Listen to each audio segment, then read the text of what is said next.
Hey guys, I'm sure you've heard someone say somewhere along the line that age is just a number. In fact, it might have been me.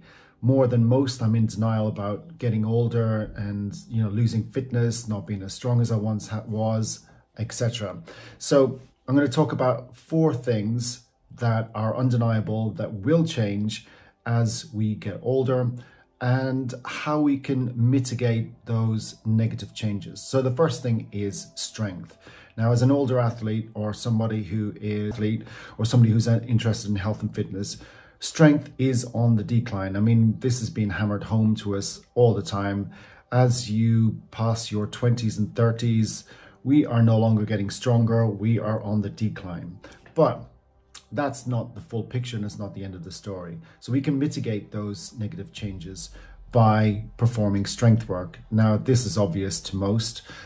Strength work is going to be good for your bone density, for muscle tone, for building muscle, for building strength, and overall productive longevity. So being healthier and fitter in older ages. I mean, I think that's pretty evident to everybody at this stage. But how do we do that? So I suppose we need to talk a little bit about intensity and the difference in the meaning. So intensity tends to mean mostly on mainstream social media and stuff like that at the moment, how hard you're training. Are you busting blood vessels in your eyes with your training intensity? But it also means how close to your 1 repetition maximum are you getting. In other words, in terms of an effort level out of 1 out of 10, 10 being the most difficult, a 1 rep max is a number 10, or maybe, if you're beating a record, it'll be over 100%, so over 10. But for all intents and purposes, let's just say that we are looking at an intensity range of between 70 and 90%. So looking at weights that are a 7 out of 10 or a 9 out of 10. Now, even Olympic weightlifting programs employ 70% of the time is spent in this weight range or this intensity range. So you're in good company and it will help you build strength over the long term. And it's not about testing your strength every opportunity or every time you go to the gym. It's more about the consistency of the time you spend in this particular zone, and it will help you build strength in the long run. Okay, moving on. Mobility. It should be pretty clear to all of us that we are not as mobile as we once were. So what was once a simple job of picking something up at the floor, now it's almost like a strategic operation to figure out what you can hold on to on the way down and what's going to support your weight on the way back up. And it really is, in this case, a simple case of use it or lose it. So things like getting up and down off the floor, I hate to say it, but burpees, things where you're using your range of motion of your head, so overhead presses, that tends to diminish and you end up not being able to sort of reach back as far as you once did. So these kinds of things can be mitigated by using your body practically to do those movements. And I would suggest that machines are great for building strength, but they are robbing you of a couple of things. One, every time you sit down on them, your core is allowed to relax.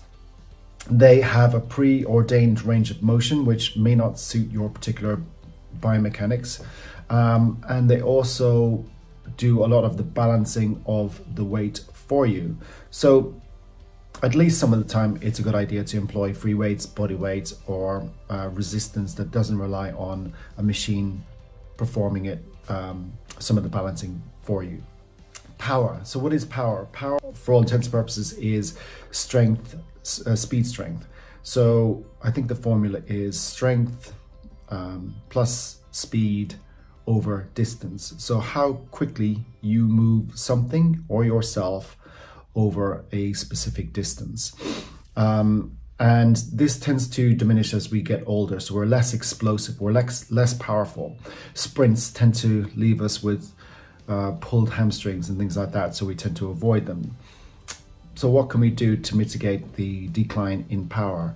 Things like box jumps, plyometrics, using your body, moving it explosively. Now this comes with its own risks depending on the weights that you're using, but as a general rule of thumb, if you're moving your body rather than a particular weight and trying to move your body explosively like with a box jump, you are going to be a little bit safer than if you're trying to ballistically throw barbells or weights around the place. But I suppose that needs a little bit more clarification in a different video. Okay, and last thing I'm going to speak about is cardio. Now, we definitely get less fit as we age, and there's a lot to do with our heart rates and the maximum capacity of our hearts to pump blood furiously around our body under a heavy exertion. So one of the things that helps with that, I think the biggest rule to observe with this is the 80-20 rule, and that you should spend 80% of your time doing aerobic training. So something that's going to keep your heart rate at about 180 minus your age. So that's the kind of zone 2 stage where you're training your heart to build its capacity, build its stroke volume, and build your overall aerobic capacity. And 20% of the time training your VO2 max, so the upper end, the higher intensity intervals that are important for us during really intense workouts or really intense, the end of a long run or the end of a sprint. Now there is some research into it, into the detrimental effects of spending too much time in those red line zones and spending all of your training thinking that you need those sprint attacks or the high intensity training, where in actual fact you will have a better result for your heart, especially in terms of longevity, by spending 80% of your time in that zone 2. Low intensity, slow, steady state. Might be a little bit boring, but there's ways around that. If you find, I don't know, podcasts or books to listen to or music to listen to whilst you're just, you know, bumping away on the rower or running a 5K at a relatively slow speed even. Okay, so they are my 4 tips for mitigating the detrimental effects of certain undeniable facts about aging and how we change as we get older. Guys, I hope that helps. Speak to you soon.